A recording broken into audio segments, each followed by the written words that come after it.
Maggie had blossomed in the dirt of Rum Alley. Then one evening, a swaggering young man walked into her home and awakened dreams of another life. Chapter 5. The girl, Maggie, blossomed in a mud puddle. She grew to be a most rare and wonderful production of a tenement district, a pretty girl. None of the dirt of Rum Alley seemed to be in her veins. The philosophers upstairs, downstairs, and on the same floor puzzled over it. When a child, playing and fighting with gammons in the street, dirt disguised her. Attired in tatters and grime, she went unseen. There came a time, however, when the young men of the vicinity said, "Dat Johnson Goyle is a putty good looker." About this period her brother remarked to her, "Mag, I'll tell ye dis. See, yehive eder got to go to hell or go to he work," whereupon she went to work, having the feminine aversion of going to hell. By a chance, she got a position in an establishment where they made collars and cuffs. She received a stool and a machine in a room where sat 20 girls of various shades of yellow discontent. She perched on the stool and treadled at her machine all day, turning out collars, the name of whose brand could be noted for its irrelevancy to anything in connection with collars. At night she returned home to her mother. Jimmy grew large enough to take the vague position of head of the family. As incumbent of that office, he stumbled upstairs late at night, as his father had done before him. He reeled about the room, swearing at his relations, or went to sleep on the floor. The mother had gradually arisen to that degree of fame that she could bandy words with her acquaintances among the police justices. Court officials called her by her first name. When she appeared, they pursued a course which had been theirs for months. They invariably grinned and cried out, "Hello, Mary, you here again?" Her gray head wagged in many a court. She always besieged the bench with voluble excuses, explanations, apologies, and prayers. Her flaming face and rolling eyes were a sort of familiar sight on the island.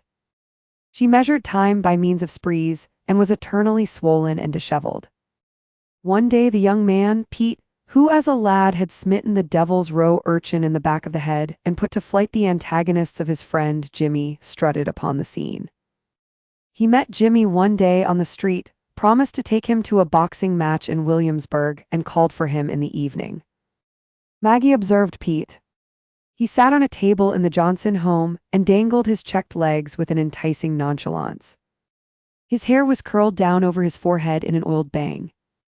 His rather pugged nose seemed to revolt from contact with a bristling mustache of short, wire-like hairs. His blue double-breasted coat, edged with black braid, buttoned close to a red puff tie, and his patent leather shoes looked like murder-fitted weapons.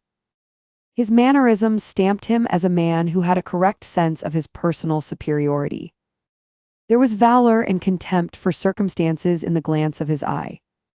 He waved his hands like a man of the world who dismisses religion and philosophy and says, "Fudge!" He had certainly seen everything, and with each curl of his lip he declared that it amounted to nothing. Maggie thought he must be a very elegant and graceful bartender. He was telling tales to Jimmy. Maggie watched him furtively, with half-closed eyes lit with a vague interest. "Hully gee, day makes me tired," he said. "Mo's airy day some farmer comes in and tries to run day shop. See, but day gets T-road right out. I jolt dem right out in Day Street before day knows where day is." "See, sure," said Jimmy. "Dear was a mug comin' day place day otter day wid an idea he woos goin' teh own day place. Hully gee, he woos goin' teh own day place. I see he had a still on and I didn't wanna give him no stuff, so I says, 'Get day hell outta here and Dawn make no trouble,' I says like dat. See, get day hell outta here and Dawn make no trouble like dat. Get day hell outta here, I says, see." Jimmy nodded understandingly. Over his features played an eager desire to state the amount of his valor in a similar crisis, but the narrator proceeded. "Well, day blokey," he says, "T hell wid it, I ain't lookin' for no scrap," he says, "but he says, I'm spectable sitsin' and I wanna drink and purty damonson too. See.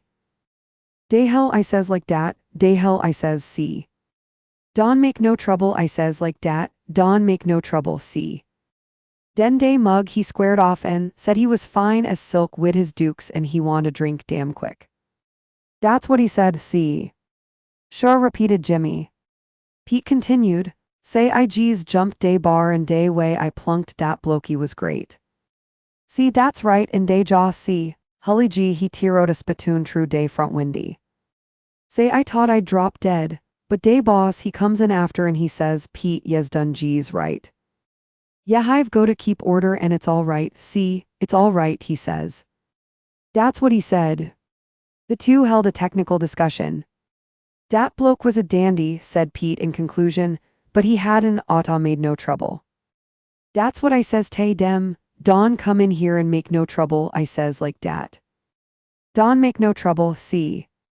As Jimmy and his friend exchanged tales descriptive of their prowess, Maggie leaned back in the shadow. Her eyes dwelt wonderingly and rather wistfully upon Pete's face. The broken furniture, grimy walls, and general disorder and dirt of her home of a sudden appeared before her and began to take a potential aspect. Pete's aristocratic person looked as if it might soil. She looked keenly at him, occasionally wondering if he was feeling contempt. But Pete seemed to be enveloped in reminiscence. Hully G, said he, dose mugs can't faze me, dey knows I can wipe up Day Street wid any three of dem. When he said, ah, what day hell, his voice was burdened with disdain for the inevitable and contempt for anything that fate might compel him to endure. Maggie perceived that here was the beau ideal of a man. Her dim thoughts were often searching for faraway lands where, as God says, the little hills sing together in the morning.